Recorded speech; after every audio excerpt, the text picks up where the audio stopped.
Ashodaya Academy.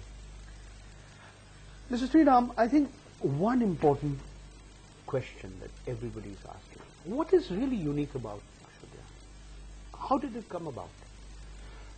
Commercial sex work happens in all major urban agglomeration. And why urban agglomeration? And why only industrial areas? It's happening all over. But sex workers, male and female, transgenders, are not only unable to organize themselves, they're unable to even assume leadership roles to teach and train others on issues like human immunodeficiency virus, acquired immunodeficiency syndrome, the use of condoms, the importance of health. Yeah. There are quite a few unique factors with Ashodaya Samiti. To begin with, it's the only organization I would risk to say globally, which has comprises of people from the female, male and transgender sex work groups. There's no other organization where all three communities are together in under one umbrella. And this brings in a lot of input from all the three of them, because they have come together for the simple reason that their problems are similar, that they face in the field. And it so happens that in Mysore, their soliciting points are also common in many cases. Is it because of Mysore as a tourist center? Is that one of the reasons? It's definitely one of the reasons, no doubt about it. But then we also find that a lot of people in the district of Mysore do seek sexual services for whatever maybe it could do with something like the culture of the place itself, where it's very vibrant. Is it different in that sense from other parts of southern India? I find that Mysore, the culture of Mysore is definitely different from even the other districts of Karnataka.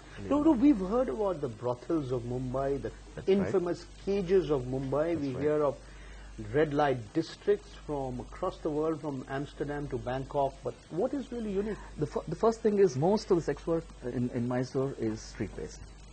So there is nothing called as an oppressive thing that you force people to do sex work, because women solicit from the streets and it's on their own volition. As Pratima was telling, that it's a choice for this, and she's looking at it as a livelihood. Another unique thing that I would like to get back to, is it more social than economic, in other words?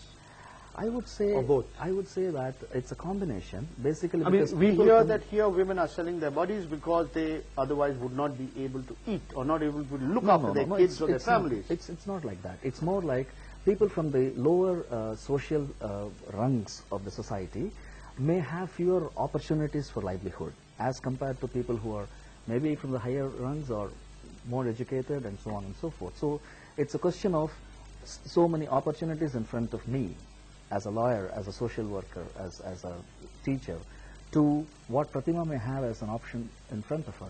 And as much as I have chosen this profession because this profession gives me more money and more satisfaction as compared to the other alternatives that I have, I think the same is the case with her, that she has X, Y, Z as the options in front of her, and she finds this pays her more.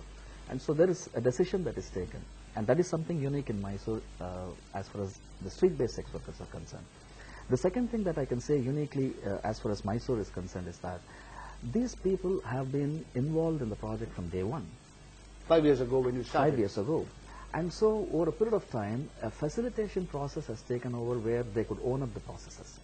And let me tell you, none of we as Indians have health as a very high priority on our agendas in our lives. Like plus 40, we say we should go for an annual checkup. How many of us go to an annual checkup, health checkup?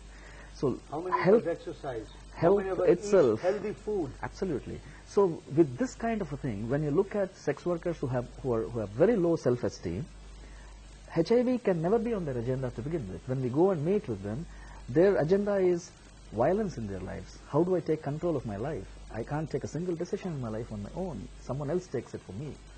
To bringing HIV onto their agenda is a challenge. And